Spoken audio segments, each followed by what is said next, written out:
ఏంటి మోక్ష, పడుకో. టైం ఎంత అయింది అనుకుంటున్నావు? పడుకోవా? ఇంక రోజు ఇలాగేనా నీకు? చెప్పు. రోజు ఇలాగ 3 గంటలు 4 గంటల వరకు తెలిగేసి ఉంటావా? పడుకుంటావా పడుకోవా? పడుకోపోతే బయటకు పంపించేస్తాం. పడుకుంటాను అంటే 5 నిమిషాల్లో పడుకో, లేదా బయటకు వెళ్ళిపోతావు. చూసుకో, అర్థమవుతుందా?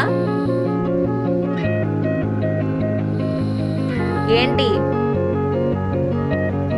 రోజు నీకు ఏంటనుకున్నా ఈ టైంలోని ఏడుపు ఒక్కటేనేంటి ఎప్పుడు? ఇంకా పాలు తాగమంటే తాగవు, పడుకోమంటే పడుకోవు. ఏంటి అసలు నీ ప్రాబ్లం ఏంటి మోక్ష? దేనికి నవ్వేంటి? నీకు నవ్వు దేనికి వస్తుంది? దేనికి నవ్వు వస్తుంది? నేను సీరియస్గా తిడుతుంటే. పడగా సిగ్లెస్ ఫెలో. దేనికి